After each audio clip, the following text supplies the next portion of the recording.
시청자 여러분 안녕하십니까, 이영풍 TV입니다. 미국의 우파 단체는 어떻게 인재 육성을 할까요? 지금 11월로 트럼프 공화당 후보가 나올 가능성이 큰데 트럼프와 바이든의 또 2차전이 열릴 가능성도 있습니다. 미국의 공화당 우파 정치단체는 어떻게 청년 단체들을 육성할까요? 여기에 대한 아주 재밌는 기사가 나와서 제가 소개해드리고 논평을 좀 드리고자 합니다. 19살에 청년 단체를 만든 미국의 한 청년이 있었습니다. 이 청년 보수 우파 단체 터닝 포인트 USA, 이 단체를 만든 찰리 커크라는 청년이 있었는데 19살에 이 터닝 포인트 USA 이 단체를 만들었대요. 이 단체를 만들어 가지고 이 학생이 한 일이 좌파 성향 일색인 고등학교와 대학교 캠퍼스에서 자신의 의견을 제대로 밝히지 못하는 현실에 붕괴한다 이러면서 나섰다고 합니다. 그래서 미국 전역에 있는 고등학교하고 대학교를 돌면서 자신과 뜻이 맞는 학생들을 끌어모았다고 해요. 지금 회원수가 10년 만에 75만 명이라고 합니다. 그러니까 19살에 시작해서 지금 29살인데 미국 전역을 돌아다니면서 터닝 포인트 USA 청년 우파 단체 회원이 75만 명이라고 합니다. 자, 이 단체는 어떤 활동을 했느냐? 전국 캠퍼스에 진을 치고 지금 남녀 갈등, 페미니즘이 강력하게 나오면서 남녀 갈등이 심하잖아요. 한국도 마찬가지입니다. 성 정체성, 이거는 이제 젠더 이데올로기를 퍼뜨리는 좌파 진영의 어떤 공세. 이 젠더 이데올로기는 좌파 진영의 최신 극강 무기라고 하죠. 이 성 정체성의 문제, 또 정치 이념 등을 주제로 민주당 지지자들과 격렬하게 토론하는 장면, 이런 것들을 SNS와 유튜브로 전국으로 퍼날랐다는 거예요. 그래서 거대한 팬덤을 지금 형성했다는데 75만 명이면 상당한 숫자죠. 그래서 이 단체가 지금 10여 년 만에 전국적으로 75만 명을 동원하는 어떤 대형 조직으로 형성이 됐습니다. 그래서 이번 대선에서 미국의 그 대선의 최대 격전지는 미시간, 애리조나, 위스콘신 등 3개 주가 있는데 이 경합주에 지금 수천만 달러를 쏟아부으면서 공화당이 유권자 등록 운동을 벌이고 있어요. 지금. 그런데 바이든하고 불과 1, 2포인트 차이로 경쟁하고 있는 트럼프 진영이 이 청년 단체 터닝 포인트 USA에 매달리고 있다는 거예요. 75만 명 회원이 있고 그러니까 이런 것들은 이 단체가 이제 처음에 젊은 청년들을 어떻게 끌어들였느냐. 그 방법을 보면 참 깜찍합니다. 한마디로. 자, 행사장에 들어가면 철저히 Z세대, 즉 1990년에서 2000년 출생한 사람들. 그러니까 지금 한 20대 초반이겠네요. 그죠? 20대 초반. 겨냥의 디자인이 됐는데 자유, 그리고 표현의 보장, 그러니까 자유롭게 표현할 수 있는 권리, 시장 경제, 이런 보수 우파의 근본 이념을 상징하는 문구라든지 어떤 그런 포스터, 배지, 어떤 굿즈 상품, 그죠? 그런 것들을 많이 이제 둔다는 거죠. 그래서 그 대표 슬로건도 보면은 사회주의자 남친하고 헤어져. 이런 게 슬로건이 있답니다. 사회주의자 남친하고 헤어져. 그리고 검열 당하려고 학교 수업 듣나? 뭐 이런 것도 있대요. 검열, 센서십. 검열, 이게 이제 언론 자유를 말하는 거죠. 결국은. 검열 당하려고 학교 수업 듣나? 사회주의자 남친과 헤어져. 뭐 이런 내용이 어떤 문구가 현수막에 걸려 있어서 젊은 보수 우파 미국 청년들이 좋아한다고 합니다. 그리고 행사장 곳곳에서는요, 음악이 다르답니다. 힙합도 틀어주고, 락 음악도 틀어주고, 거기서 드럼도 치고, 기타도 치고, 우리 대한민국에도 이런 청년들이 많이 나오면 좋을 텐데요.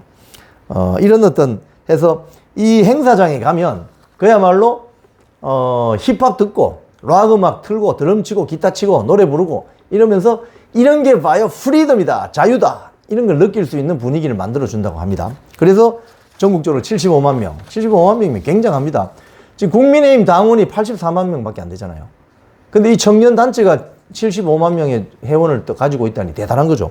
자, 그래서 이 어떤 터닝 포인트 USA 대표가 찰리 커크, 이 청년을 보면 지금 우리 대한민국의 우파 정당이라고 할 수 있는 국민의힘, 젊은 청년 정치인들을 어떻게 대접하고 있느냐. 이걸 보면 엄청난 반성과 성찰을 해야 되는 대목입니다. 왜냐하면 이 젊은 정치인들을 좀 들러리로 소비하는 경향이 많죠. 그래서 4년 전에 이제 국민의힘 전신인 통합당의 총선 백서에 보면 그런 것도 있어요. 뭐, 할배당이라는 소리를 들을 것 같다. 뭐, 여성들이 뭐 한마디 하면 암탉이 울면 집안이 망할 것 같다는 말이 나올 것 같은 정당. 할배당. 그리고 판사, 검사, 변호사 출신이 많은 뭐 율사당. 뭐 이런 이미지. 그러니까 젊은 청년 정치인들이 설 자리가 별로 없는. 그래서 새로운 정치 세력이 육성될 수 없는 구조. 이런 어떤 비판이 많죠. 자, 그래서 지금 제가 4년 전에 쓴 공감으로 집권하라 이 책에도 나오는 이야기인데요. 당시 뭐 이런 것도 있습니다. 2020년 4월 총선에 경기의왕 과천에 공천을 받았던 이윤정 전 광명시 의원. 후보 등록을 하루 앞두고 공천장을 뺏겼다고 한다. 이윤정 씨는 언론보도를 통해서 자신의 공천 취소 소식을 접했다고 말한다.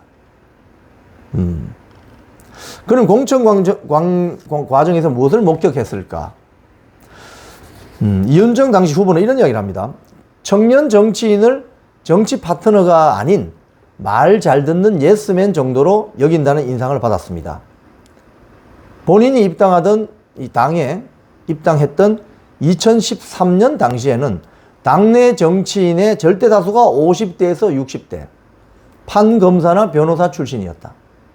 20, 30대 청년 정치인은 한두 명에 불과했다. 당내 의사결정 구조가 수직적인 탓에 패기 넘치는 정치 신인이 어떤 주제에 관해서 토론하자고 요청하면 당에서 수용해 주지 않았다. 선배 정치인이 후배 정치인을 격려하고 이끌어주는 분위기가 형성되어 있지 않다. 일례로 지난 8년간 정당 활동하면서 선배 정치인이 내게 밥 사주며 정치 활동을 독려하는 일이 거의 없었다. 선거 때만 되면 반짝 관심을 보인다. 뭐 이런 이야기가 있고요. 공천 때마다 호떡 공천, 또 번갯불 공천, 공천할 사람이 없다. 공천 때마다 호떡 공천, 번갯불 공천하면서 사람이 없다라고 하면서 정작 젊은 정치인은 육성하지 않는 지금 우리나라 보수우파 정당의 문제, 행태, 반성과 성찰이 필요한 정도가 아니고요. 거의 완전히 뜯어 고치는 정도가 아니고 그냥 혁명 수준으로 엎어버려야 하는 그런 시스템의 문제가 있는 겁니다. 지금 미국 터닝 포인트 USA라는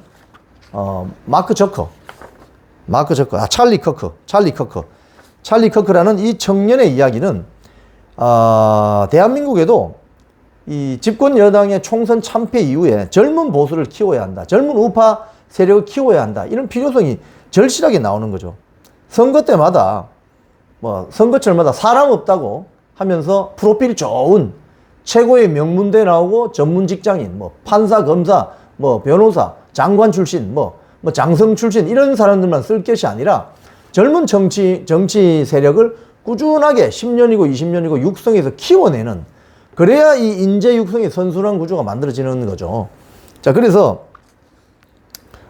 미국의 보수우파 진영은 청년들에게 이렇게 장기 투자를 해왔다는 대목이 정말 호소력 있고 진정성 있고 감동적으로 다가오는 부분입니다. 대한민국 우파 정당도 앞으로 청년 정치인에게 10년, 20년, 30년 앞을 보고 투자해야 하고, 그런 어떤 분위기 속에서 이 터닝 포인트 USA를 만든 찰리 커크 같은, 한국의 찰리 커크 같은 청년들이 더 많이 나와야 된다고 그렇게 저는 생각합니다. 지금까지 이영풍TV였습니다.